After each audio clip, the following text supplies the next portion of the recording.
Security guard finds photo in a client's pocket and is shocked by what he sees. Richard Johnson was wrapping up another day at the corporate office when he received orders to conduct a routine security check on one of the executives leaving the building. It was an ordinary Tuesday, but what he would find in that pocket would change his life forever. As he patted down the grey-suited, bespectacled man, Richard felt something crumpled in the inner pocket. When he pulled it out, his hands trembled violently. It was a photo, and the face staring back at him was that of his daughter Jennifer, who had vanished from his life 15 years ago after a terrible fight that still haunted him every night. The executive, Michael Roberts, grew visibly nervous at the security guard's reaction. He quickly tried to retrieve the photo, but Richard held it tightly, his wide eyes fixed on the image of the young woman who had once been his little girl. "Where did you get this?" Richard asked, his voice deeper than usual. "Sir, I need that photo back," Michael replied, avoiding direct eye contact. "That's my daughter!" Richard exclaimed, his heart pounding so hard it felt like it might burst from his chest. "Where do you know her from?" The world around them seemed to freeze. Other employees began glancing their way, whispering among themselves. Michael nervously ran a hand through his brown hair, adjusting his glasses repeatedly. "Look, sir, it's complicated," Michael said, glancing around. "She works at the clinic where I get treatment. She's a nurse there." Richard's legs nearly gave way. 15 years. 15 long years without knowing if Jennifer was alive, if she was okay, if she still thought of him. And now, through a crumpled photo in a stranger's pocket, he discovered she was right here in New York City, caring for people as a nurse. You talk to her?" Richard asked, his voice thick with emotion. "Sometimes," Michael replied, growing increasingly uncomfortable. "But she doesn't know I have this photo." "What do you mean she doesn't know?" Richard stepped closer, his imposing frame intimidating the executive. "You took it without her knowing." Michael lowered his head, confirming Richard's worst fears. The revelation made the security guard's blood boil. Not only had he found traces of his long-lost daughter, but he'd also discovered a man behaving inappropriately toward her. "I saw her crying during her shift last week," Michael confessed, the words tumbling out. "She dropped this photo from her wallet and I just wanted to help. But when I saw how beautiful she looked in the picture, "You stole my daughter's photo," Richard interrupted, his patience wearing thin. "It wasn't stealing. She didn't even notice it fell. I was going to return it, but—" Michael stopped, realizing he was digging himself deeper. Richard closed his eyes, trying to process everything. His daughter had been crying. Why? What was troubling her? And why did this man think he had the right to keep something that wasn't his? "You're taking me to her," Richard said, his voice carrying an authority that brooked no argument. "I can't do that, sir. It would be weird," Michael replied, taking a step back. "Weird? You think it's weird for a father to want to see his daughter?" Richard let out a bitter laugh. "What's weird is you carrying my daughter's photo in your pocket like some—" Richard stopped, taking a deep breath. He didn't want to finish that sentence, not here, in front of other employees who were now edging closer, curious. "Let's handle this in my office," Michael said, realizing the situation was becoming too delicate for the building lobby. The two men headed to the elevator in tense silence. Richard couldn't stop staring at the photo. Jennifer seemed more mature now, obviously, but she still had that sweet smile he remembered from her childhood. Except now, looking closer, he could see a sadness in her eyes that hadn't been there when they were a family. In the office, Michael closed the door and offered a chair to Richard, who chose to remain standing, still clutching the photo as if it were the most precious thing in the world. "Mr. Richard, I know this looks bad, but—" "Looks? This is bad," Richard exploded. "My daughter left home 15 years ago. I've spent all this time searching for her, and now I find out a stranger has her picture in his pocket." Michael sat behind the desk, nervously taking off his glasses to clean them. He was a man in his 40s, well-dressed, seemingly successful, but at that moment, he looked like a scolded boy. "I didn't mean to do anything wrong," Michael said. "It's just, she's very special. She treats all her patients with such kindness. And when I saw her crying—" "Why was she crying?" Richard interrupted, his paternal concern louder than his anger. "I heard her talking to another nurse.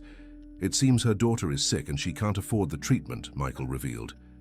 Richard felt as if he'd been punched in the gut. Daughter? Jennifer had a daughter? He was a grandfather and didn't even know. And the child was sick? She has a daughter? Richard asked, his voice barely a whisper. Yes, a beautiful little girl, about 5 years old. Looks just like her, Michael replied, and for the first time since the conversation began, there was genuine emotion in his voice. Richard finally sank into the chair. The information was too much to process all at once. His daughter wasn't just alive and well, she was a mother, and she was struggling financially to care for her own child. What's the child's name? Richard asked, surprising himself with the question. Emma, Michael answered.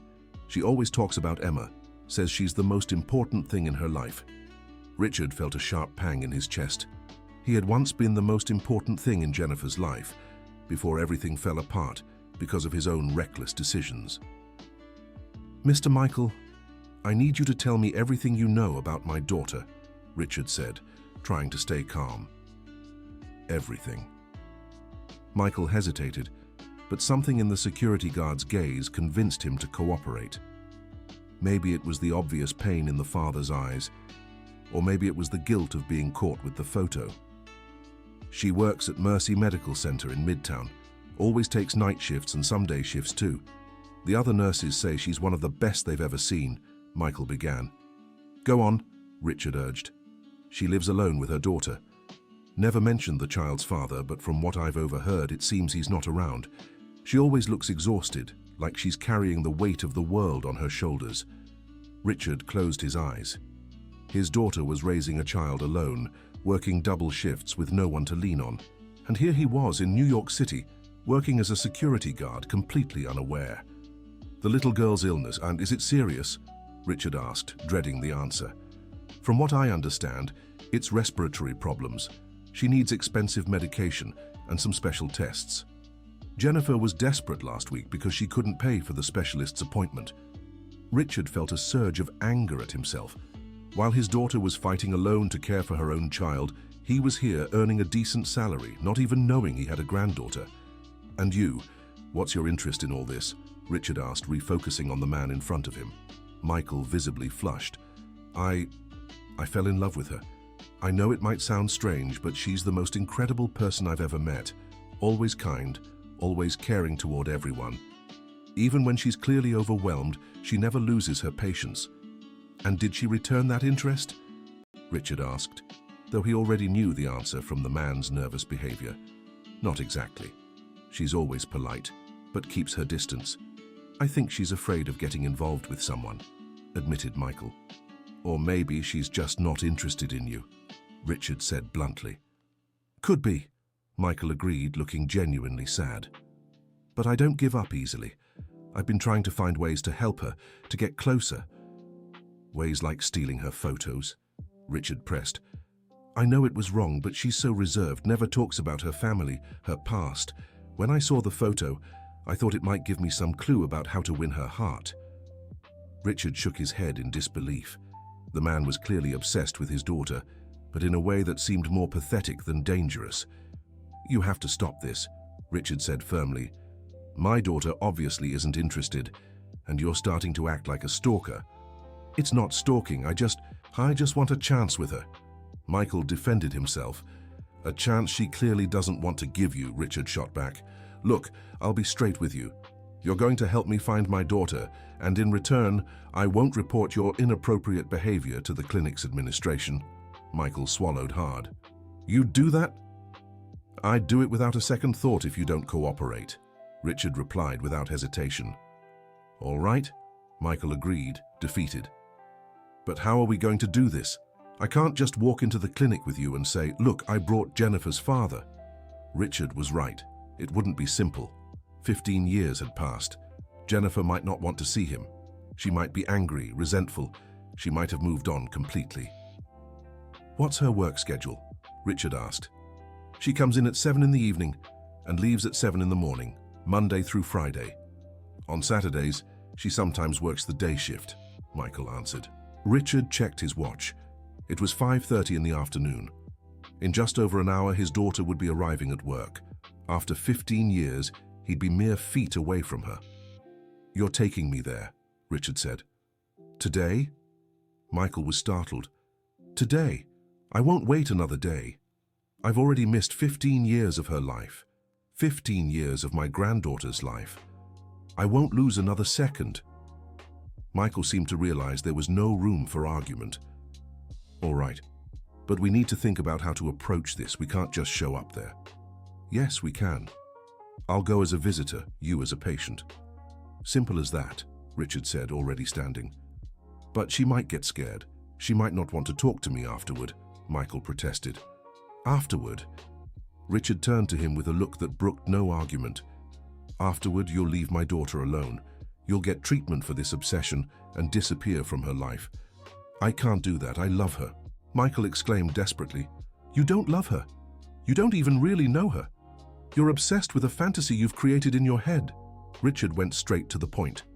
"Real love is wanting what's best for someone, even if it means walking away." Michael fell silent, processing the words. Richard took the moment to look at Jennifer's photo again, trying to memorize every detail of his daughter's face, soon to be seen again. "Let's go," Richard said. "I don't want to be late."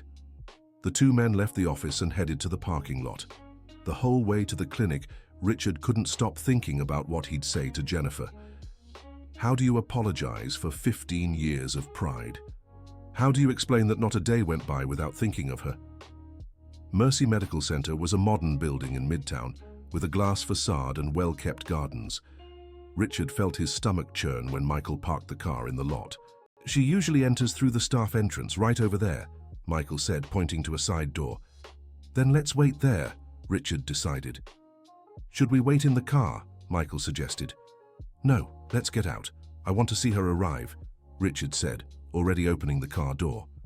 They positioned themselves strategically near the staff entrance, pretending to have a casual conversation.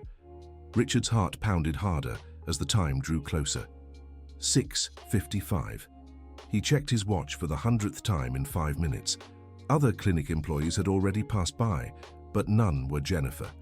"She's sometimes a few minutes late," Michael remarked, noticing Richard's nervousness.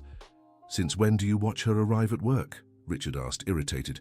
"I don't watch her, Sometimes I'm here for appointments when she arrives." Michael lied, obviously.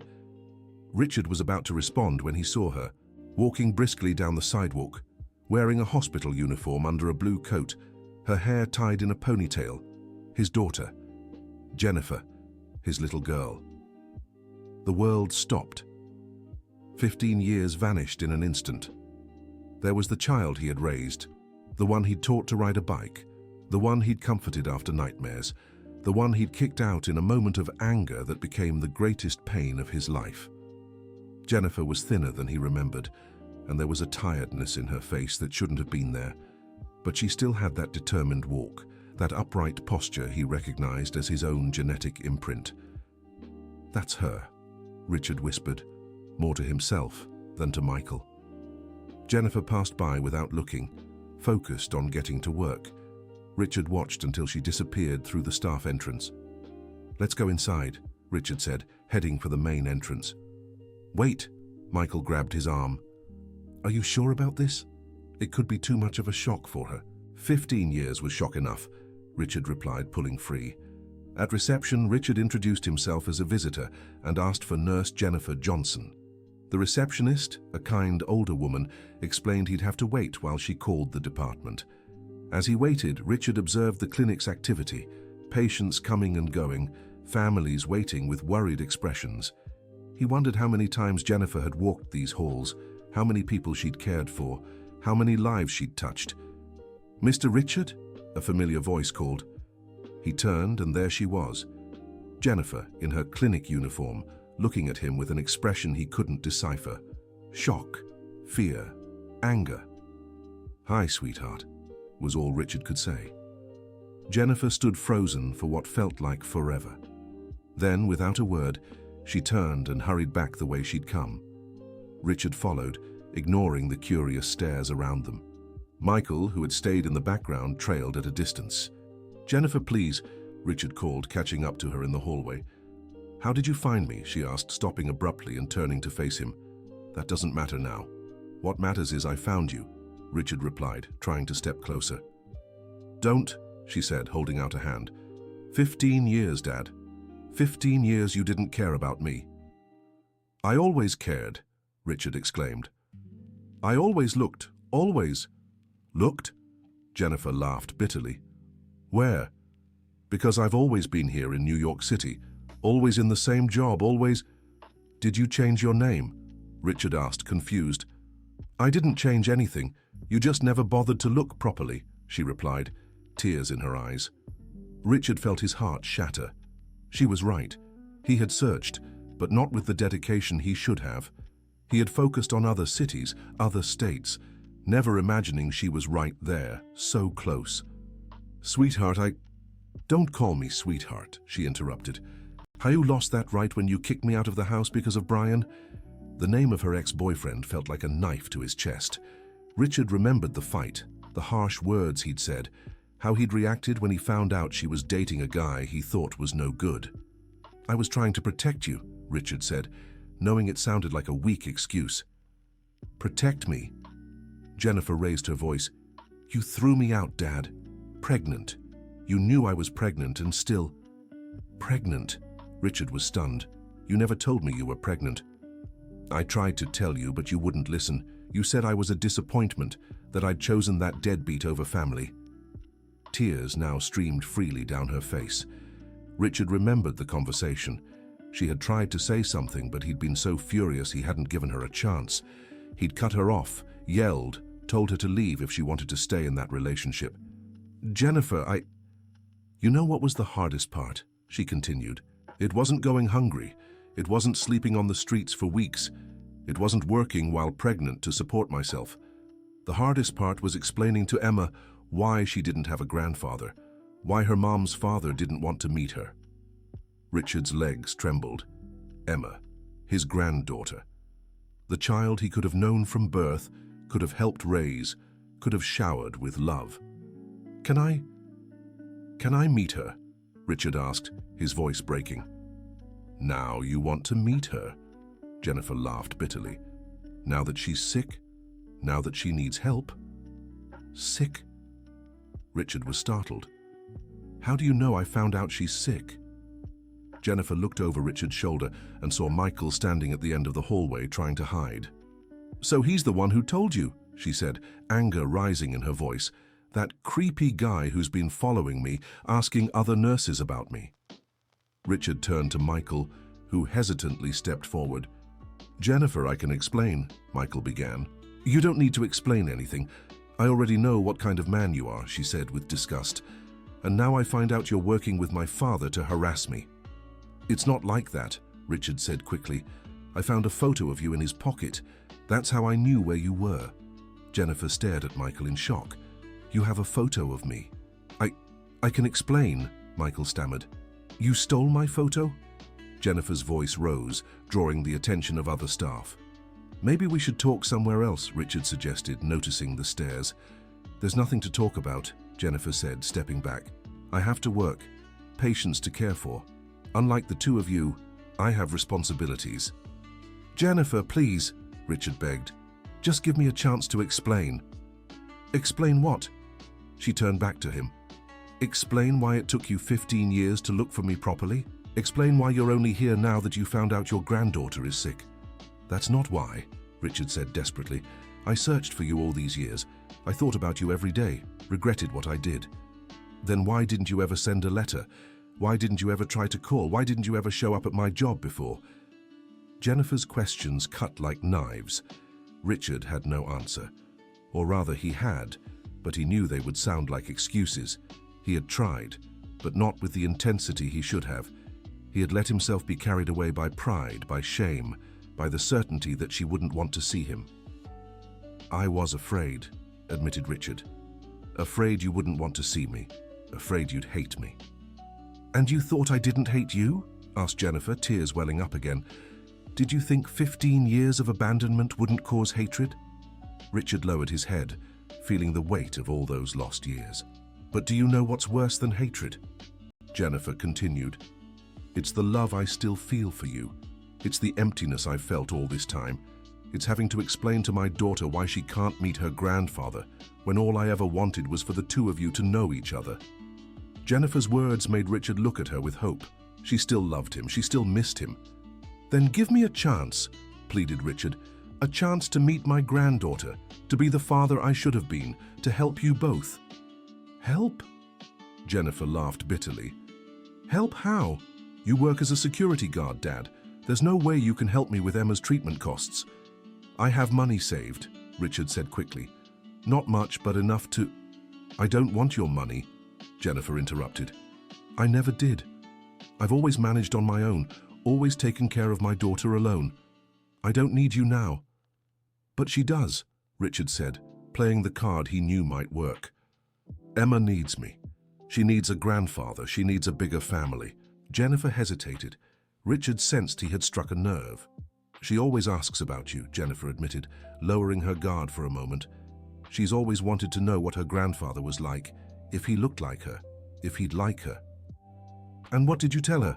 Richard asked, his heart in his throat. I said you were a good man, but that you were far away.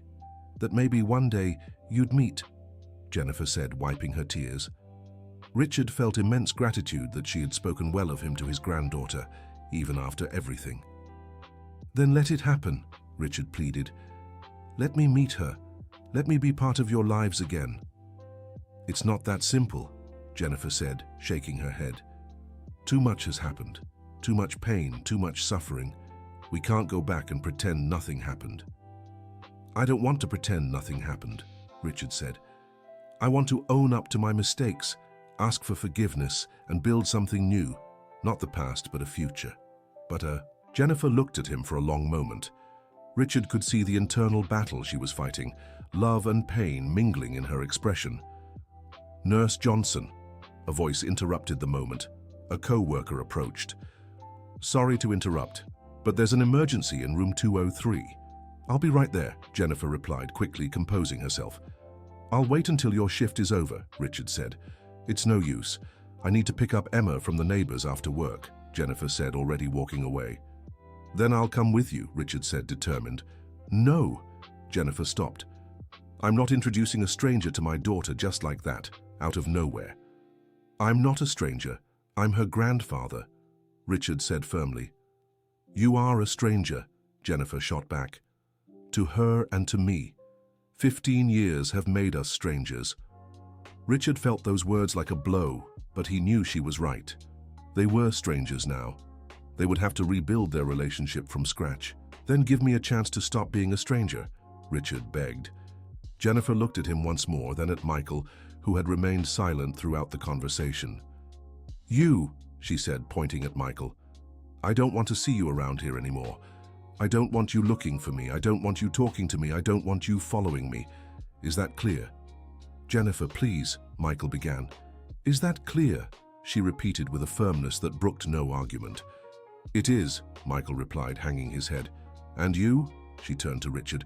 You can come back tomorrow, at 7 in the morning when my shift ends. We'll talk, just talk.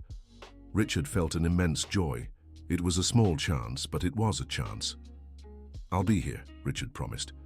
But don't bring him, Jennifer said, pointing at Michael. And don't think this means all is forgiven. It just means I'm willing to listen. That's all I need, Richard said sincerely. Jennifer nodded and quickly walked away, returning to her duties. Richard watched her disappear down the hallway, feeling a mix of joy and apprehension. Well, I guess you got what you wanted, Michael said, stepping closer. I got a chance, Richard corrected. A chance you almost ruined with your obsession. I'm not obsessed, Michael defended himself. I just wanted an opportunity with her. She made it clear she wants nothing to do with you, Richard said. Now you'll honor that and leave her alone. You can't force me, Michael retorted. No, but I can report you to the hospital administration. I can tell them you stole a personal photo of her, that you follow her, that you harass her, Richard said firmly. Do you think they'll allow a patient to stalk an employee? Michael lowered his head, realizing he had no way out. Fine, he said, defeated. I'll leave her alone, but only because you're right. She deserves to be happy, even if it's not with me. At least you admit that, Richard said, slightly surprised by the maturity of the response. I'll get help, Michael said. Therapy, whatever. Maybe you're right about me being obsessed. Richard nodded, satisfied. It's the least you can do. The two men left the hospital in silence. At the door, Michael turned to Richard. I know you don't like me, but take good care of her. She's a special person. I know she is, Richard replied, and I will. I'll try to make up for all the lost years. Michael nodded and walked away. Richard stood in front of the hospital, staring at the building where his daughter worked. Tomorrow, he'd return. Tomorrow, he'd have the chance to start rebuilding his relationship with Jennifer. As he walked home, Richard thought about everything he'd discovered. His daughter was a nurse, a single mother, struggling to care for a sick child. She'd built a life, a career, a family without him. Part of him felt proud, another part terribly sad for having missed it all. At home, Richard spent the whole night thinking about what he'd say to Jennifer the next day. How could he apologize for 15 years of absence? How could he explain that not a day had gone by without him thinking of her? How could he convince her to let him be part of her life and her daughter's? Dear listener, if you're enjoying the story, take a moment to like and especially subscribe to the channel. It helps us a lot as we're just starting out. Now continuing. The next morning, Richard arrived at the hospital at 6:45. He wanted to make sure he'd be there when Jennifer's shift ended. He brought an old photo of her as a child, hoping it might help break the ice. At 7 sharp, Jennifer came out through the staff entrance. She looked tired, but when she saw Richard waiting, her expression hardened slightly. You actually came, she said, not revealing whether that was good or bad. I said I would, Richard replied. Can I buy you coffee? Jennifer hesitated, but finally agreed. They went to a diner near the hospital, a simple but clean place where she'd clearly been before. I always come here after my shift, she explained, noticing that Richard had picked up on her familiarity with the place. Have you always worked as a nurse? Richard asked, trying to start a conversation. Ever since I finished school, she replied, stirring the sugar in her coffee. I got my nursing degree while working during the day and studying at night. That must have been hard, Richard said, admiring his daughter's determination. It was, especially being pregnant. And then with little Emma, Jennifer said, not looking at him. I could have helped, Richard said quietly. You could have, but you didn't, she replied bluntly. Richard sighed. This wasn't going to be an easy conversation. She wasn't going to make it simple for him, and he couldn't blame her. Jennifer, I know I can't change the past, Richard began, but I can try to explain why I did what I did. You can try, she said, finally looking at him. I was scared, Richard admitted, scared you'd make the same mistakes I did when I was young, scared that boy would hurt you. Brian didn't hurt me, Jennifer said. You did. Where is he now? Richard asked. He died in a motorcycle accident 2 years after you kicked me out, Jennifer answered, an old sadness in her voice. He never got to meet his daughter. Richard felt a heavy weight in his chest. The boy he deemed unworthy of his daughter had died young, leaving her alone with a small child. He was a good man, Jennifer continued. Hard-working, caring, responsible. He was saving up so we could get married when the accident happened. Sweetheart, You were wrong about him, Jennifer cut in. Completely wrong. He loved me, respected me, wanted to take care of me and our daughter, but you didn't even bother to really know him. Richard lowered his head, the weight of another mistake pressing down on him. Not only had he lost 15 years with his daughter, but he'd also misjudged the father of his granddaughter. I'm sorry, Richard said. I'm sorry for everything. Sorry doesn't fix it, Dad, Jennifer said, though her voice had softened. Sorry doesn't pay for Emma's doctor visits, doesn't erase the tears I cried, doesn't turn back time so you could meet Brian. I know, Richard said, but it's all I can offer right now. A sincere apology and the promise that I'll try to do better from now on. Jennifer was silent for a long time, stirring her now cold coffee. Emma's in the hospital, she said finally. In the hospital? Richard was alarmed. Since last night. That's why I've been more on edge than usual. She had a respiratory episode, and the doctors think it might be pneumonia, Jennifer explained, tears welling in her eyes. My God, Richard said, a physical ache in his chest. Is she okay? Will she be all right? I don't know, Jennifer admitted, her voice breaking. The doctors are running tests. She's in the pediatric ICU. Richard reached across the table, touching his daughter's hand. She didn't pull away. Can I see her? Richard asked. She's asleep, sedated for the tests, Jennifer said. But maybe this is a good time for you to meet her. Just in case. Don't think like that, Richard said, squeezing her hand. She'll be fine. She has to be fine. You don't even know her, and you're already hurting for her, Jennifer observed with a strange expression.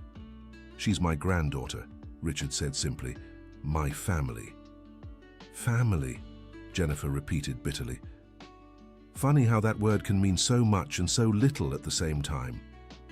Richard didn't answer. He knew she was right. Family was more than blood. It was presence, care, support. Things he hadn't given her for the past 15 years. Take me to see her, Richard asked. Only family is allowed in the ICU, Jennifer said. I'm family, said Richard firmly. On paper, you're nothing, Jennifer replied. You're not listed as her grandfather on the birth certificate. Legally, you're a stranger. Richard felt another stab of pain. Even legally, he had been erased from their lives. Then register me, Richard said, or at least let me see her from a distance. Jennifer looked at him for a long moment. Richard could see the internal struggle between her resentment and her need for support. Fine, she said at last, but you go as my companion, and if she wakes up scared, you leave. Okay, Richard agreed, grateful for any chance. They returned to the medical center, but this time headed to the pediatric wing. Richard followed Jennifer through the halls, noticing how she greeted other staff, how respected and loved she was by everyone. In the pediatric ICU, Richard had to wear a mask and gown. His hands trembled as he suited up. In just a few minutes, he would meet his granddaughter for the first time. Jennifer guided him to one of the beds. Richard looked through the glass and saw a little girl with dark curly hair, hooked up to machines. Even asleep, she was beautiful.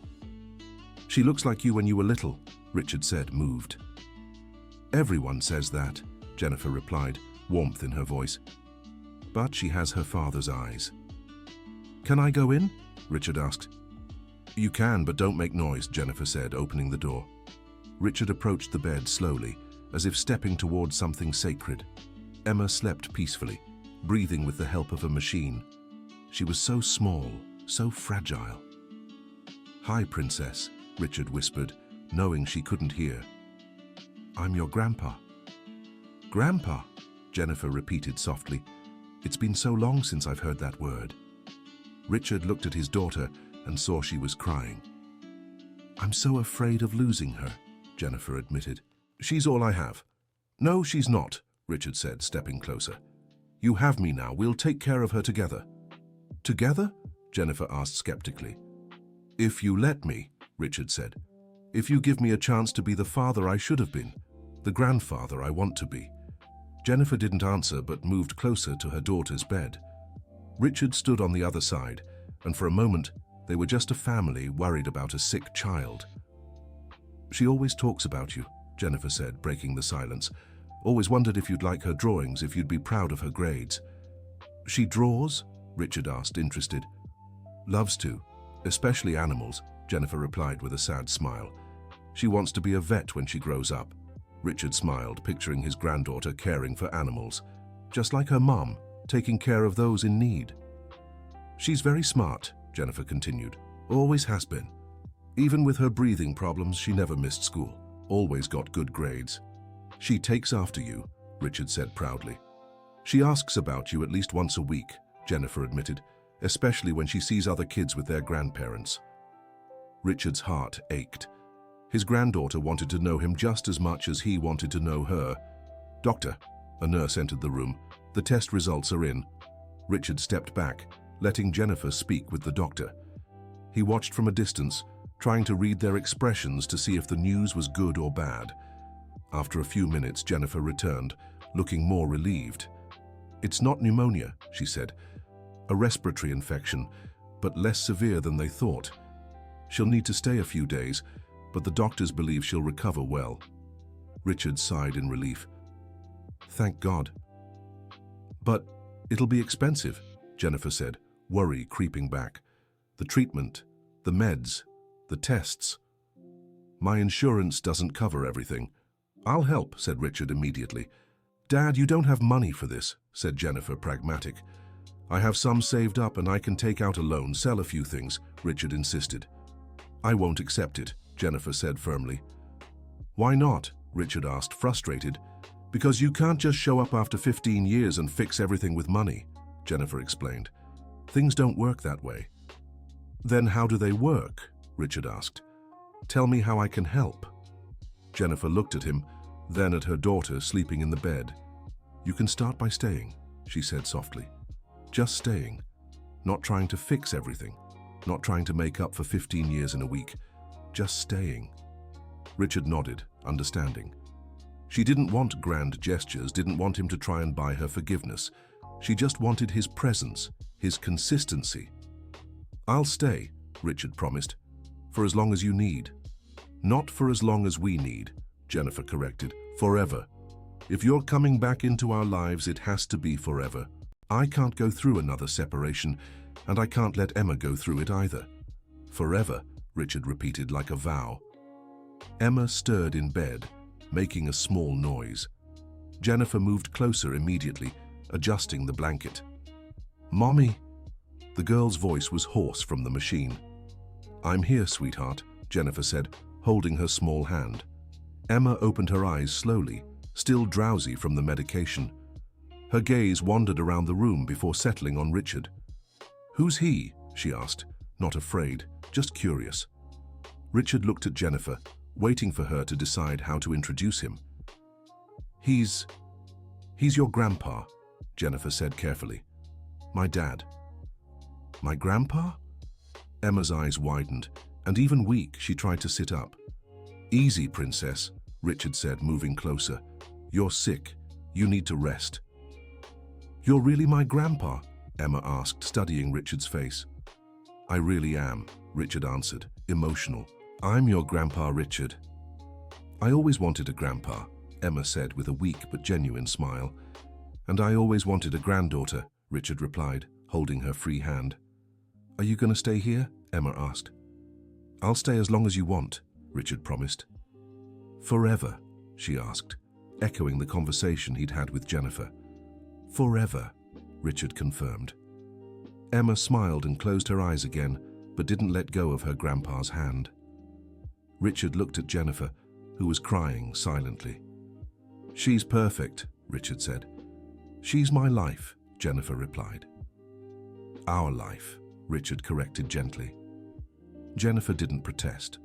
For the first time in 15 years, she let herself imagine what it would be like to have support, someone to share the responsibilities and worries. I'll stay here with her, Richard said. You need to rest. I can't leave her, Jennifer said. You're not leaving. You're letting me take care of her too, Richard explained. That's different. Jennifer hesitated, but Richard could see she was exhausted. 15 years of doing everything alone had taken their toll. Just a few hours, she finally said. If she wakes up and wants Mommy, I'll call you right away, Richard promised. Jennifer kissed her daughter's forehead and left the room.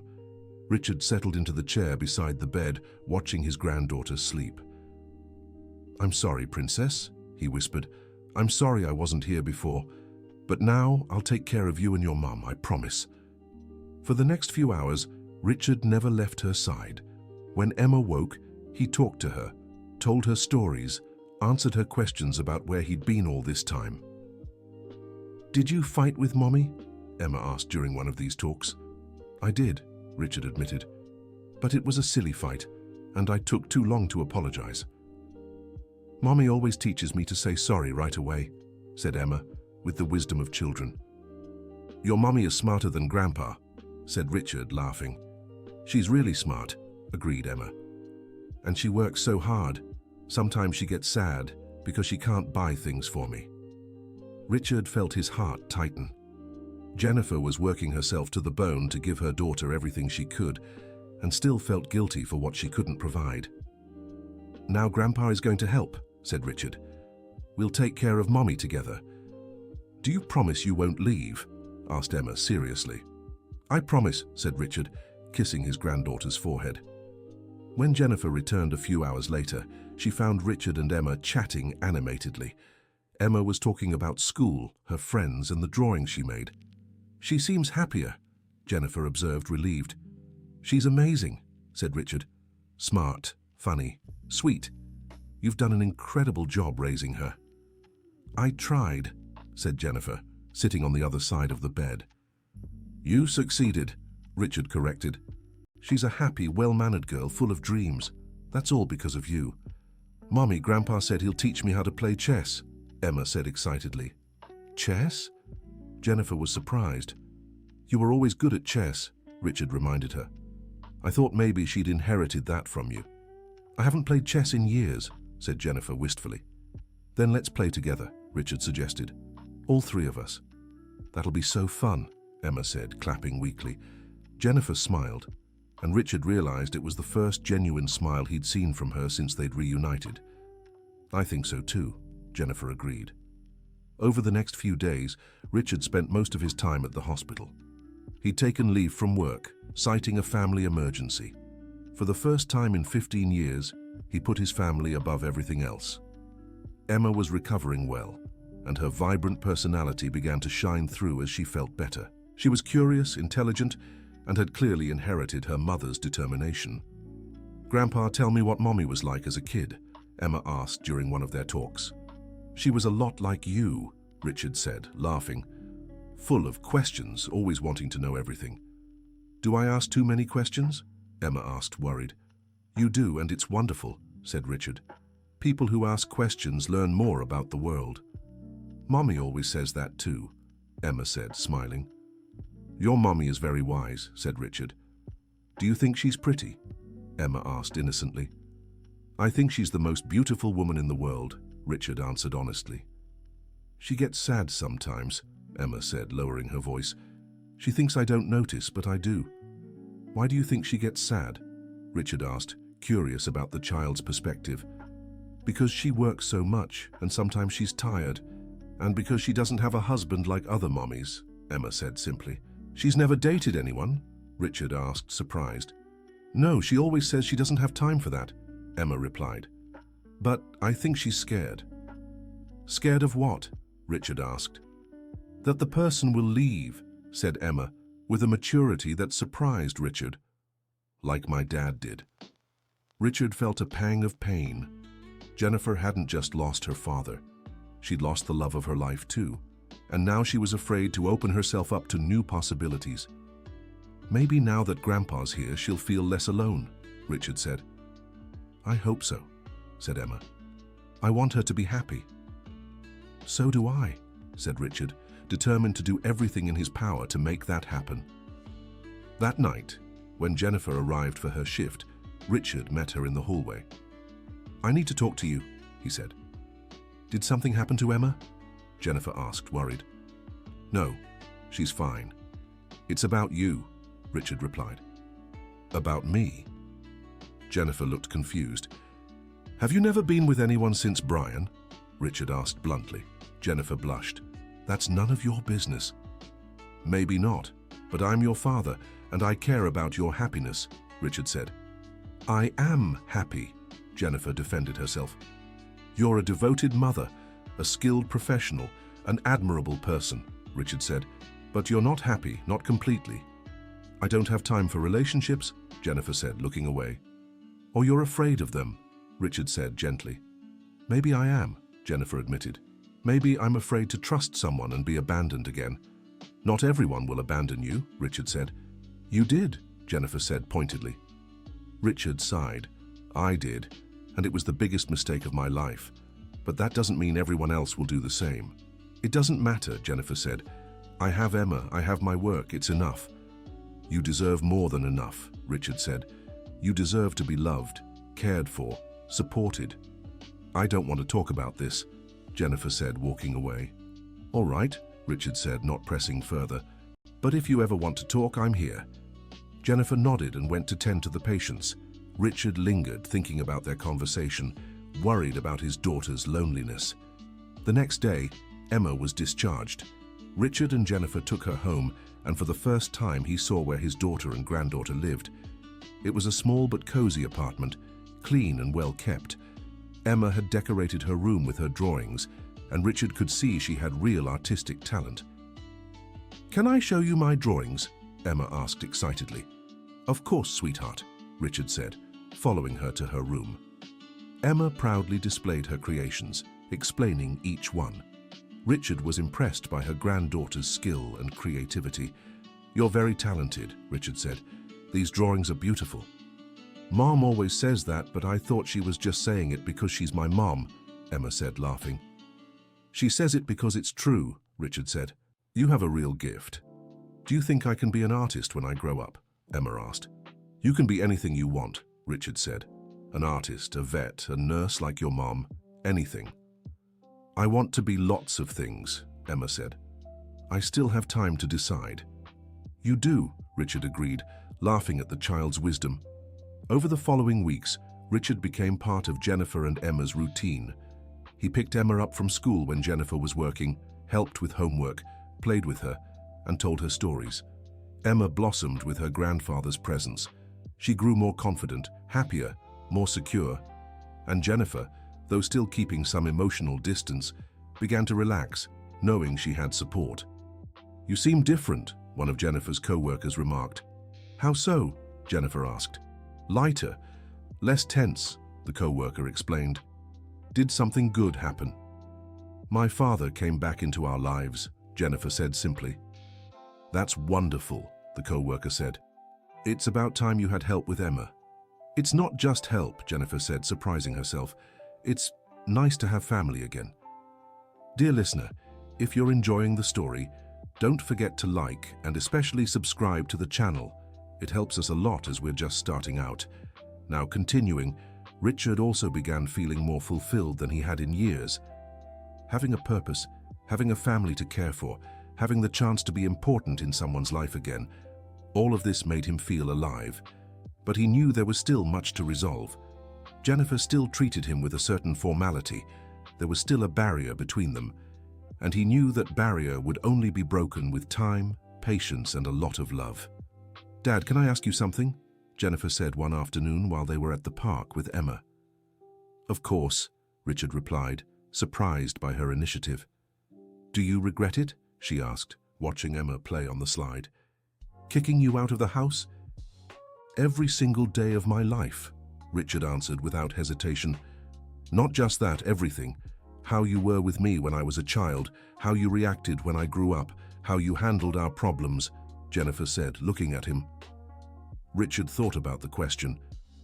"I regret a lot of things. Being too strict when you were little, not listening to you when you needed me, letting fear guide my decisions. But I don't regret raising you to be the strong woman you are today." "Strong?" Jennifer laughed bitterly.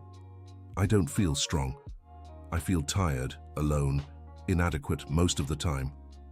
You raised an amazing daughter on your own. You built a respectable career. You overcame the loss of the love of your life. You're the strongest person I know," Richard said sincerely. "I didn't overcome losing Brian," Jennifer admitted quietly. "I just learned to live with it." "That's already a lot," Richard said. "Sometimes I wonder how things would have been if you had approved of him, if you had supported us," Jennifer said sadly. "I wonder that too," Richard replied. "Maybe he'd still be alive. Maybe you two would have gotten married, had more children, been happy." "Did you really think he wasn't good enough for me?" Jennifer asked. "I think I didn't even try to get to know him," Richard admitted. "I judged him by his appearance, his age, his financial situation. I didn't judge him by his character, by the love he had for you. He loved me so much," Jennifer said, tears in her eyes. "And I loved him. I still do." "I know," Richard said, touching his daughter's arm. "And I'm so sorry for taking that away from you." "You didn't take anything," Jennifer said. "You just made everything harder." "Can I ask what it was like, losing him?" Richard hesitated. Terrible, Jennifer said simply. I was 6 months pregnant when it happened. I had no one, no money, no plans. All I had was the love he'd given me and the daughter I was waiting for. How did you manage? Richard asked, amazed. I had no choice, Jennifer said. Either I managed or Emma wouldn't have a mother. So I managed. You're incredible, Richard said proudly. I'm a survivor, Jennifer corrected. It's not the same thing. Yes, it is, Richard insisted. It's exactly the same thing. Emma ran up to them, interrupting the conversation. Grandpa, can you push me on the swing? Of course, Princess, Richard said, standing up. Jennifer stayed seated on the bench, watching her father push her daughter on the swing. For the first time in 15 years, she allowed herself to feel a little peace. That night, after Emma went to sleep, Richard and Jennifer stayed in the living room talking. It was the first truly intimate conversation they'd had since reuniting. Dad, can I tell you something? Jennifer said. Go ahead, Richard replied, ready for anything. I never stopped missing you, she said softly. Even with all the anger, all the hurt, I always missed you. Richard felt his eyes fill with tears. I missed you too, every single day. Why did it take you so long to really look for me? She asked. Fear, Richard admitted. Fear that you wouldn't want to see me. Fear that you had forgotten me. Fear that I didn't deserve forgiveness. You do deserve forgiveness, said Jennifer. Not because you're perfect, but because you're my father and I love you. I love you too, said Richard, emotional. More than you can imagine.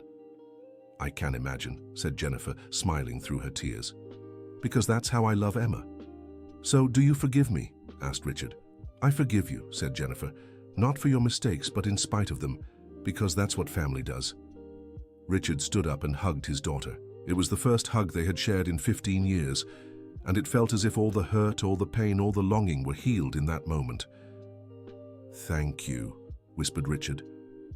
Thank you, replied Jennifer. For not giving up on me, for not giving up on us. I'll never give up again, Richard promised. I know, said Jennifer. I trust you. In the months that followed, Richard, Jennifer, and Emma's lives settled into a new routine. Richard had requested a transfer to work closer to home so he could help more with Emma. Jennifer managed to reduce her shifts, allowing her to spend more time with her daughter. Emma flourished with her grandfather's constant presence. Her grades improved, she made new friends, and her health also got better with the proper treatment they could now afford. Grandpa, can I ask you something? Emma said one afternoon as they worked on a puzzle together. Of course, sweetheart, Richard replied. Are you going to marry someone? She asked innocently. Marry? Richard was surprised. Why are you thinking about that? Because you take care of us, but you don't have anyone to take care of. You, Emma explained. I have you two, said Richard. It's not the same, Emma said wisely. Mom always says everyone needs someone special. Your mom says that? Richard asked, intrigued. She says that one day she'll find someone special for her, and when that happens, she'll make sure that person loves me too, Emma explained. And would you like your mum to find someone special? Richard asked. I'd like her to be happy, Emma said. She works so hard, takes such good care of me, but sometimes I see her looking sad when she thinks I'm not watching. Richard grew thoughtful. Jennifer had spent so much time taking care of everyone but herself. Maybe it was time for her to think about her own happiness. And if your mom finds someone special, you won't be jealous? Richard asked. No, Emma answered firmly. I'll be happy, because then she'll have someone to talk to when I'm asleep, someone to watch movies with when I'm at school, someone to take care of her when she's sick. Richard smiled. Emma was wise beyond her years. You're a very special girl, Richard said. I learned from Mom, Emma replied. She always teaches me that what matters is the people we love being happy. And are you happy? Richard asked. Very, Emma said, smiling. Especially now that I have a grandpa. Richard's heart warmed.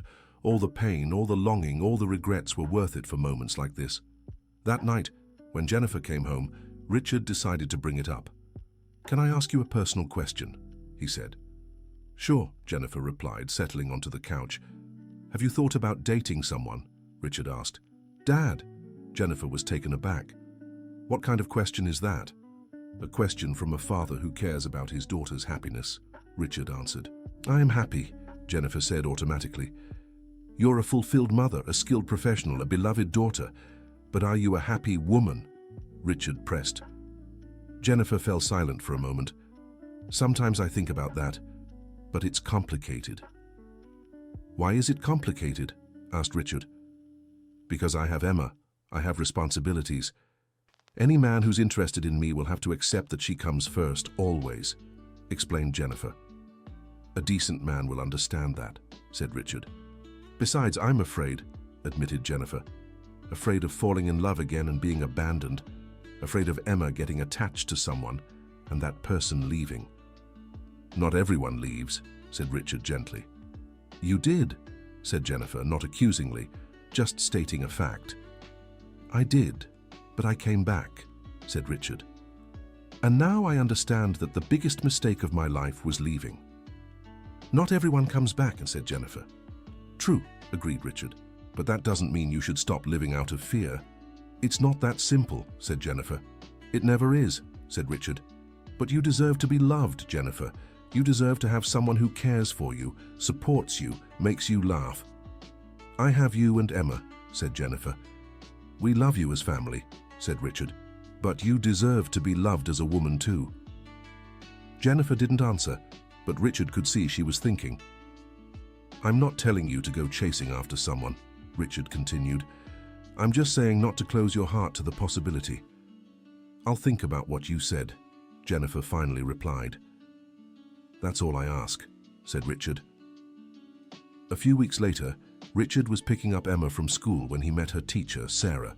She was a young, kind woman who clearly loved her job. Emma talks about her grandpa all the time, said Sarah, smiling. She was so happy when you came back into her life. I was happy too, said Richard. She's a special child. She is. Very smart, very affectionate. Her mother has done an amazing job, said Sarah. My daughter is an incredible mother, Richard said proudly. Emma told me her mum's a nurse. It must be hard balancing work and motherhood, Sarah remarked. It's very hard, Richard agreed, especially for a single mother. Single mother? Sarah seemed genuinely surprised. That's a shame. She seems like such a special person. She is very special, said Richard, getting an idea. Maybe you two could get to know each other sometime. I'd love that, Sarah said with a smile. It'd be nice to talk to another dedicated professional. Richard smiled. Maybe he could help Jennifer open up to new possibilities. I'll talk to her, said Richard. When he got home, Richard told Jennifer about his conversation with Sarah. Dad, you're not turning into a matchmaker, Jennifer said, laughing. I'm not being a matchmaker, Richard defended himself. I'm just suggesting you meet a nice person. Is she pretty? Jennifer asked, curious despite herself. Very pretty, Richard answered, but more importantly, she's smart, caring, and clearly loves kids. I don't know. Jennifer hesitated. Grandpa, Miss Sarah is really nice, Emma chimed in. She always asks about you, Mum. Asks about me. Jennifer was surprised. She always wants to know how you're doing, if you're okay, if you need anything, Emma explained. That's very kind of her, Jennifer said, touched. She said she'd like to meet you, Emma added. Can I invite her for dinner? Emma! Jennifer was startled. Why not? Richard asked. It'd be a good chance for you two to talk. I don't know how to cook for guests, Jennifer said nervously. You cook just fine, Richard said, and I can help. I don't know. Jennifer still hesitated. Mum, she's really nice. I'm sure you'll like each other, Emma insisted. All right, Jennifer finally agreed. But just a casual dinner, nothing fancy. Nothing fancy, agreed Richard, smiling. The dinner was set for the following Saturday. Jennifer spent the whole week nervous, changing her mind about what to cook, what to wear, how to act. Dad, I haven't done this in 15 years, she said on Thursday. I don't know how to talk to new people anymore. You talk to new people every day at work, Richard reminded her. That's different. At work, I know my role. Here, I don't know what to do, Jennifer said. You just need to be yourself, Richard replied. That's more than enough. What if she doesn't like me? Jennifer asked. Impossible, Richard said with conviction. What if I don't like her? Jennifer asked. Then at least you'll have tried, Richard said. Mom, stop being nervous, Emma chimed in. Teacher Sarah is nice. You'll get along great. Are you sure? Jennifer asked. I am, Emma answered with the confidence of a child. On Saturday, Richard helped Jennifer prepare a simple but delicious dinner. Emma gathered her prettiest drawings to show her teacher. Sarah arrived right on time, bringing wine and flowers. She was a woman in her 30s with brown hair and a warm smile. Jennifer, we finally meet, Sarah said, greeting her. Emma talks about you all the time. She talks about you too, Jennifer replied, a little nervous but trying her best to be kind. Teacher Sarah. Emma ran to hug her. You came. Of course I did. I wouldn't miss the chance to get to know my favorite student's family better, Sarah said, winking at Emma. I'm your favorite student? Emma asked excitedly. All my students are my favorites, Sarah laughed. But you're special. Richard watched the interaction and could see Sarah was genuinely affectionate with Emma. That was a good sign. During dinner, the two women talked about work, life's challenges, and Emma. Richard joined the conversation, but mostly observed how well they got along. It must be hard-working nights and taking care of Emma during the day, Sarah remarked. It's exhausting, Jennifer admitted, but thankfully my dad helps a lot now. I'm glad you two reconciled, Sarah said. Family is so important. It really is, Jennifer agreed, looking at Richard fondly. And you, Sarah? Do you have family here in New York City? Richard asked. My family is from the countryside. I came here to study and ended up staying, Sarah explained. Sometimes it's lonely, but I love my job. You never married? Richard asked bluntly. Dad? Jennifer was startled by the question. No, it's fine, Sarah laughed. I was in a long-term relationship, but it didn't work out. Now I'm focused on my career. I get that, Jennifer said. It's hard balancing personal and professional life sometimes. Especially when you have responsibilities like yours, Sarah said. I really admire mums who handle everything on their own. I don't always manage, Jennifer admitted, but I do my best. And you do great, Sarah said. Emma is an amazing kid, polite, smart, kind. That's a reflection of the upbringing she's had. Jennifer smiled, grateful for the compliment. Teacher Sarah, do you want to see my drawings? Emma asked. Of course I do, Sarah replied enthusiastically. Emma took Sarah to her room to show her the drawings. Richard took the chance to talk to Jennifer. She's really nice, Richard said. She is, Jennifer agreed. Nicer than I expected. You two have a lot in common, Richard observed. We do. It's good to talk to someone who understands the challenges of working with people, Jennifer said. And she clearly adores Emma, Richard added. That's really important to me, Jennifer said. Anyone who wants to be part of my life has to accept that Emma comes first. I think she understands that, said Richard. Sarah returned with Emma, amazed by the drawings. Emma is so talented, said Sarah. These drawings are incredible. Thank you, said Emma proudly. Have you ever thought about enrolling her in art classes? Sarah asked Jennifer. I have, but it's expensive, Jennifer admitted. I know a community program that offers free classes, said Sarah. I can give you the information. Really? Jennifer perked up. Of course. Talent like Emma's should be nurtured, Sarah replied. Richard smiled. Sarah wasn't just being polite. She genuinely wanted to help. Miss Sarah, do you want dessert? Emma asked. Of course I do, Sarah answered. After dessert, they sat in the living room to talk. Emma, tired, ended up falling asleep on the couch. She's exhausted, Sarah observed warmly. She's had a busy week at school, Jennifer explained. Can I take her to bed? Richard offered. Please do, Jennifer agreed. Richard carried Emma to her room, leaving the two women alone. Jennifer, can I be honest with you? Sarah asked. Of course, Jennifer replied, slightly nervous.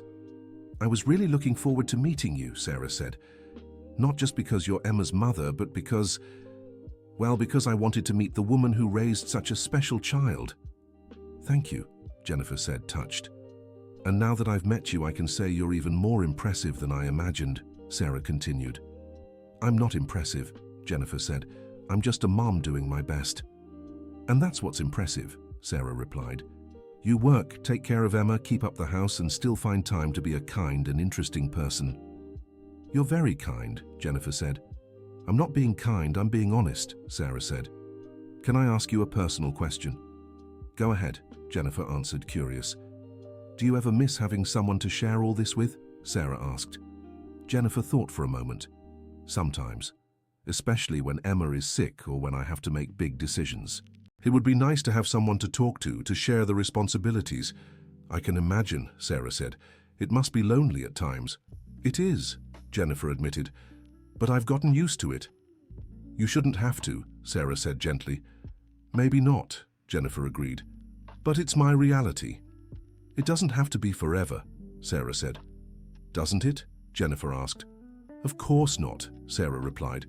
"You're an amazing woman, Jennifer. Anyone would be lucky to be part of your life." "Thank you," Jennifer said, blushing slightly. Richard returned just then, interrupting the intimate conversation. "She fell asleep the second her head hit the pillow," he said. "She's tired," Jennifer said. "It must be hard for her too," Sarah observed. "Being the child of a single mom, even with all the love she gets, must be challenging sometimes." "Why do you say that?" Jennifer asked, concerned. "She sometimes asks me about families with a mom and a dad," Sarah explained. "Nothing serious, just natural curiosity. But I think she thinks about it. I've always worried she might feel incomplete," Jennifer admitted. "She doesn't feel incomplete," Sarah said quickly. "She feels loved. But it's natural for her to be curious about different kinds of families. Now she has Grandpa," Richard reminded them. "That's true," Sarah agreed, "and she's so happy about it. She won't stop talking about how great it is to have a grandfather." "She's a resilient kid," Jennifer said proudly. "She is. Just like her mom," Sarah said, smiling. Richard noticed the two women were getting along very well. There was a natural connection between them, an ease in conversation that felt effortless. "Well, I think it's time for me to go," said Sarah, glancing at her watch. "You don't have to leave yet," said Jennifer, and Richard noticed she seemed genuinely disappointed. "I have papers to grade tomorrow," Sarah explained, "but I loved the evening. Thank you for dinner and the company." "Thank you for coming," Jennifer replied. "It was really nice talking to you." "Can we do this again soon?" Sarah asked. "Of course," Jennifer answered with a smile. "Great," said Sarah as she prepared to leave. "Richard, thank you for the invitation. Jennifer, it was a pleasure getting to know you better." "The pleasure was mine," Jennifer said. After Sarah left, Richard and Jennifer stayed in the living room tidying up the dishes. "So?" Richard asked. "So what?" Jennifer pretended, though she was smiling. "She's nice," Richard said. "She's very nice," Jennifer agreed. "Smart, caring, good-humored, and pretty," Richard added. "And pretty," Jennifer echoed, blushing. "You two have a lot in common," Richard observed. "We do. It was nice having someone to talk to about work, about life's challenges," Jennifer said. "And she clearly adores Emma," Richard remarked. "That's really important to me," Jennifer replied. "If I were to consider, well, anything, the person would have to accept that Emma is my priority." "I think she understands that," Richard said. "I think so too," Jennifer agreed. "So you liked her?" Richard asked bluntly. "Dad!" Jennifer laughed. "Of course I did. She's a lovely person." "Lovely enough for you to want to get to know her better?" Richard pressed. "Maybe," Jennifer said shyly. "Maybe is a good start," Richard replied with a smile. "Don't get too excited," Jennifer warned. "It was just dinner." "All great relationships start with dinner," Richard said. "You're being awfully romantic for a dad," Jennifer teased, laughing. "I just want to see you happy," Richard said simply. "I know," Jennifer replied, touched, "and thank you for that." "No need to thank me," Richard said. "It's my job as a father." "You're doing a great job," Jennifer said, hugging him. "I'm trying to make up for 15 lost years," Richard admitted. "You don't have to make up for anything," Jennifer assured him. "You just need to be here now." "I will be," Richard promised. "Always." "I know," Jennifer said. "I trust you." Over the following weeks, Jennifer and Sarah began meeting regularly. It started with casual chats at school, then coffee after work, walks in the park with Emma. Richard watched their friendship grow with satisfaction. Jennifer seemed lighter, more cheerful. Emma loved having another caring person in her life. "Grandpa, do you think Miss Sarah likes Mom?" Emma asked one day. "Of course she does," Richard answered.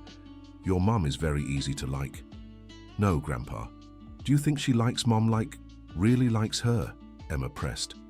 Richard smiled. Emma was sharp for her age. "What do you think?" he asked. "I think so," Emma said.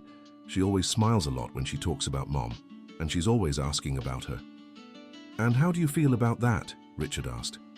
"I think it's good," Emma replied. "Mom deserves someone who loves her." "You wouldn't be jealous?" Richard questioned. "No," Emma said firmly. "I'd be happy. That way Mom would have someone special, just like I have you and her." Richard smiled. Emma truly was a special child. "What if they ended up together?" Richard asked. "That'd be cool," Emma said. "Miss Sarah is really nice, and she likes me." "Of course she does," Richard said. "You're impossible not to like." "Grandpa, can I tell you a secret?" Emma asked. "Go ahead," Richard replied. "I think Mom also likes Teacher Sarah," whispered Emma. "What makes you say that?" asked Richard. "She always seems happier when Teacher Sarah calls, and she always dresses up more when she's going to meet her," explained Emma. Richard smiled. Emma was very observant. "Do you think we should do something about it?"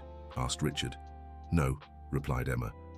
"Mom always teaches me that good things happen when the time is right." "Your mom is very wise," said Richard. "She is," agreed Emma, "but I think she's scared." "Scared of what?" asked Richard. "Scared of liking someone too much, and then they leave," said Emma, with the insight of a child. "And what do you think we can do to help?" asked Richard.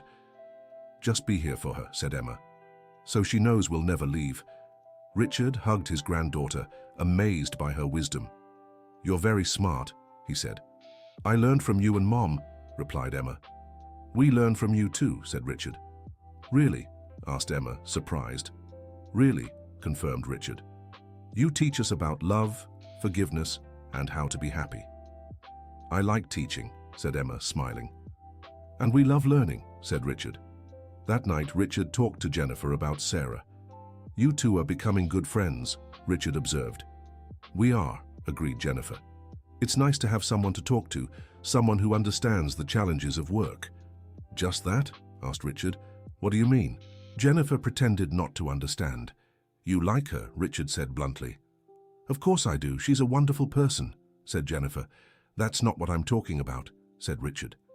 "Dad." Jennifer hesitated. "You're attracted to her," Richard said. "It's complicated," Jennifer finally admitted. "Why is it complicated?" asked Richard. Because she's Emma's teacher, because I don't know if she feels the same, because it's been so long since I've done this," Jennifer explained. "Those are all excuses," said Richard. "They're not excuses, they're real concerns," Jennifer defended herself. "You're scared," said Richard. "I am scared," Jennifer admitted. "Really scared." "Of what exactly?" asked Richard. "Of falling in love again, of being vulnerable, of getting hurt," said Jennifer. "And what if you don't get hurt?" asked Richard. "What if it's mutual? What if you're happy?" "I don't think about those possibilities," said Jennifer. "You should," said Richard. "You deserve to be happy, Jennifer." "I know you believe that," said Jennifer. "But it's hard to believe it myself." "Why is it hard?" asked Richard. "Because I convinced myself I don't need anyone, that I'm strong enough to handle everything alone," Jennifer explained. "Being strong doesn't mean facing everything alone," said Richard. "It doesn't?" asked Jennifer. "No. Being strong means having the courage to accept help when you need it, to open yourself to love when it comes, to take risks to be happy," Richard explained. "Are you speaking from experience?" asked Jennifer. "I'm speaking as someone who spent 15 years alone and knows what he missed," said Richard. "You were alone by choice," said Jennifer. "I was alone out of fear," Richard corrected, "just like you are now." "It's not the same," said Jennifer. "It's exactly the same," said Richard. "You're denying yourself happiness because you're scared of getting hurt." "What if I do get hurt?" asked Jennifer. What if you're happy? Richard countered. I don't know if it's worth the risk, said Jennifer. I think it is, said Richard, especially when what's at stake is the chance to be truly happy. How can you be so sure? Asked Jennifer. Because I see how you are when you're with her, said Richard. I see how you smile, how you laugh, how you feel light. It's been so long since I've seen you like this. Maybe it's just friendship, said Jennifer. Maybe it's much more, said Richard. And what if she doesn't feel the same? Asked Jennifer. And what if she does? Asked Richard. You'll never know if you don't try. I don't know how to try, admitted Jennifer. You start by being honest with yourself, said Richard. Admit you have feelings for her. I have feelings for her, said Jennifer softly. That's the first step, said Richard, smiling. What's the second? Asked Jennifer. The second is finding out if she has feelings for you, said Richard. How do I do that? Asked Jennifer. By talking to her, said Richard. Talking. Jennifer was startled. Talking, confirmed Richard. Adults talk about their feelings. I don't know if I have the courage, said Jennifer. You do, said Richard. You're the bravest woman I know. I don't feel brave, said Jennifer. Courage isn't the absence of fear, said Richard. Courage is feeling afraid and doing it anyway. Do you think I should talk to her? Asked Jennifer. I think you should follow your heart, said Richard. My heart is telling me to talk to her, said Jennifer. Then talk, encouraged Richard. What if it goes wrong? Asked Jennifer. Then at least you'll know you tried, said Richard. What if it goes right? Asked Jennifer. Then you'll be happy, said Richard. And I'll be the proudest father in the world. Dad, Jennifer got emotional. You deserve to be happy, my daughter, said Richard. You deserve to be loved, cared for, valued. Thank you, said Jennifer, hugging him. No need to thank me, said Richard. It's the truth. I'll talk to her, Jennifer decided. When? Asked Richard. Tomorrow, said Jennifer. She's coming over for dinner tomorrow. Great, said Richard. Will you stay with Emma? Asked Jennifer. Of course, replied Richard. You two need privacy to talk. Thank you, said Jennifer. Good luck, said Richard. I'll need it, said Jennifer. Dear listener, if you're enjoying the story, don't forget to like and especially subscribe to the channel. It helps us a lot as we're just starting out. Now continuing, the next day Jennifer spent the whole day nervous. She changed clothes 3 times, rearranged the house twice, and cooked Sarah's favorite meal. Mom, are you okay? Asked Emma. Yes, why? Asked Jennifer. You seem nervous, observed Emma. Just a little, admitted Jennifer.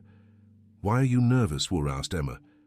Because I want to talk to Ms. Sarah about something important, explained Jennifer. What kind of important thing? Asked Emma, curious. Grown-up stuff, said Jennifer. Are you going to tell her you like her? Asked Emma bluntly. Emma? Jennifer was surprised. I know you like her, said Emma. You get all silly when she's around.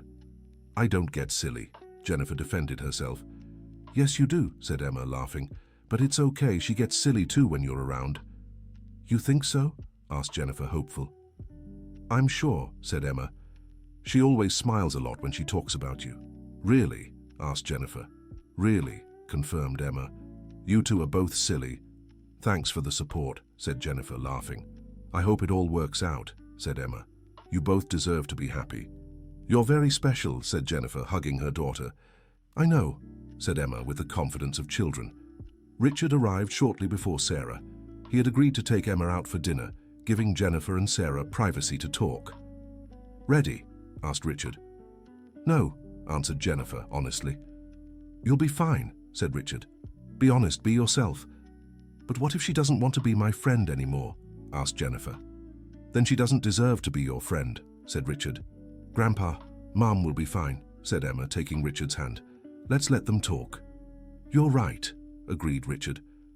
Goodbye, sweetheart. Good luck. Goodbye, Mom, said Emma, kissing her. I love you. I love you too, replied Jennifer. They left just before Sarah arrived. Jennifer opened the door, more nervous than ever. Hi, said Sarah, smiling. Are you okay? You seem a little tense. I'm fine, Jennifer lied. Come in, please. Where are Richard and Emma? Asked Sarah. They went out to dinner, replied Jennifer. Oh, what a shame. I brought a new drawing to show Emma, said Sarah. You can show her later, said Jennifer. Of course, agreed Sarah. Something smells amazing. I made your favorite dish, said Jennifer. That's so sweet, said Sarah, smiling. You didn't have to. I wanted to, said Jennifer. During dinner, Jennifer could barely eat. She was too nervous to focus on the food. Jennifer, are you sure you're okay? Asked Sarah. You've hardly touched your food. I'm fine, said Jennifer. I need to talk to you about something. Go ahead, said Sarah. After dinner, said Jennifer. In the living room. All right, agreed Sarah, curious. After dinner, they sat in the living room. Jennifer was so nervous she couldn't keep still. Jennifer, you're worrying me, said Sarah. What's wrong? Nothing's wrong, said Jennifer. It's just, I have to tell you something. What is it? Asked Sarah. I like you, Jennifer said quickly. I like you too, replied Sarah, smiling. You're a wonderful person. No, said Jennifer. Not like that. I like you in a different way. Sarah fell silent for a moment, processing the words. Different how? She asked softly. I have feelings for you, Jennifer admitted. Romantic feelings. Jennifer, Sarah began. I know it's strange, Jennifer said quickly. I know you're Emma's teacher. I know we're friends. I know this could complicate everything. But I had to tell you. Jennifer, stop, said Sarah gently. I'm sorry, said Jennifer. I know you don't feel the same. Stop, Sarah repeated, moving closer. You don't know how I feel. I don't, asked Jennifer, confused. No, said Sarah, because I have feelings for you too. You do? Jennifer asked, disbelieving. I do, Sarah confirmed. For weeks now. Really? Asked Jennifer. Really, said Sarah, smiling. I thought you'd never notice. I was afraid I was imagining things, said Jennifer. You weren't imagining, said Sarah. I like you so much, Jennifer, more than I should. Why more than you should? Asked Jennifer. Because it's complicated, said Sarah. I'm Emma's teacher, we're friends. It doesn't have to be complicated, said Jennifer. Doesn't it? Asked Sarah. Not if we both want it, said Jennifer. Not if we're willing to try. Are you willing to try? Asked Sarah. I am, replied Jennifer. For the first time in 15 years, I'm willing to try. Even with all the risks? Asked Sarah. Especially with all the risks, said Jennifer. Because I realize the biggest risk is not trying at all. I want to try too, said Sarah. Really? Asked Jennifer. Really, confirmed Sarah. I like you so much, Jennifer. I've fallen in love with you. I've fallen in love with you too, said Jennifer.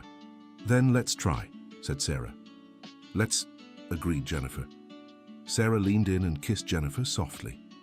It was a sweet kiss, full of tenderness and promise. I've been waiting for this for weeks, said Sarah. Me too, said Jennifer. What are we going to do about Emma? Asked Sarah. She already knows, said Jennifer, laughing. She does? Sarah was surprised.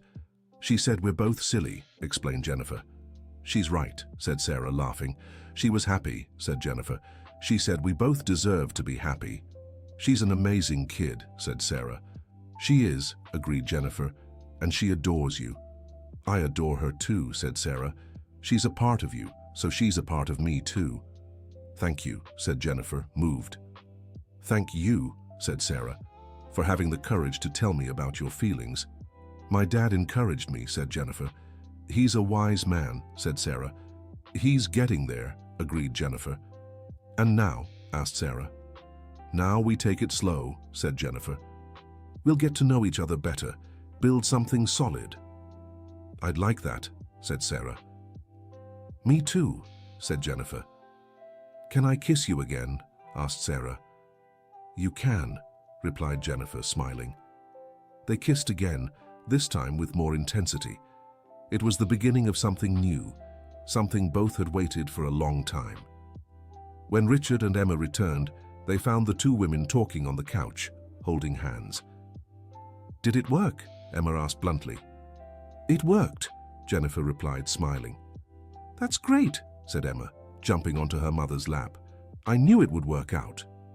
"You're very smart," said Sarah, laughing. "I know," Emma said confidently. "And you, Dad?" Jennifer asked Richard. "What do you think?" "I think you deserve to be happy," said Richard. "And Sarah seems like a wonderful person." "Thank you," said Sarah. "I'll take good care of her." "I know you will," said Richard. "Grandpa, now we're a bigger family," said Emma. "We are," agreed Richard. "I like big families," said Emma. "Me too," said Sarah. "We do too," said Jennifer, looking at Richard. "Then it's settled," said Richard. "We're a big, happy family." "We are," agreed Emma. Over the following months, Jennifer and Sarah built a solid relationship. They took it slow, respecting Emma's adjustment time and the complexities of the situation. Emma loved having Sarah as an additional mother figure. She gained not just a loving stepmother, but also someone who shared her passion for art and learning. Richard was happy seeing his daughter finally allowing herself to be loved and cared for. He knew he'd made the right choice by encouraging Jennifer to follow her feelings. "Dad, thank you," Jennifer said one day. "Thank you for what?" asked Richard. "For encouraging me to take the risk," said Jennifer. "For reminding me that I deserve to be happy." "You've always deserved to be happy," said Richard. "Do I just helped you remember that?" "You did more than that," said Jennifer. "You gave me a family again." "We gave each other a family again," corrected Richard. "True," agreed Jennifer. "I'm proud of you," said Richard. "I'm proud of you too," said Jennifer. "Why?" asked Richard. "For coming back, for persisting, for being the father I always knew you could be," explained Jennifer. "Thank you," said Richard, moved. "Thank you," said Jennifer, hugging him. A year after their reunion, they decided to throw a party to celebrate. They invited friends, co-workers, and neighbors. It was a celebration of the family they'd rebuilt. "Grandpa, can you give a speech?" asked Emma. "I'm not good with speeches," said Richard. "Just a short one," insisted Emma. "All right," agreed Richard, picking up a glass. "Everyone, listen up," said Emma, calling for attention. "Thank you, Emma," said Richard, laughing. "Well, I'm not great with words, but I want to say a few things." Everyone gathered to listen. "A year ago, I was a lonely man, bitter from my own mistakes," Richard began. "Today, I'm a father, a grandfather, a member of a beautiful, close-knit family." "Ah," someone in the audience said. "My daughter Jennifer taught me about forgiveness, about second chances, about the importance of family," Richard continued. "My granddaughter Emma taught me about joy, about innocence, about how to be happy." "And what about teacher Sarah?" Emma asked.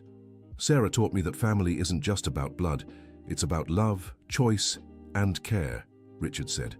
"She chose to be part of our family, and we chose to have her." "Grandpa's making everyone cry," Emma observed. "Happy tears," Richard said, laughing.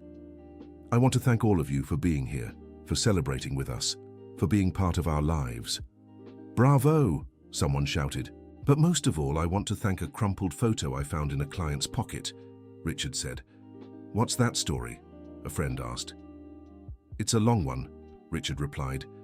"But the important thing is that photo brought me back to my family." "Tell the story," someone urged.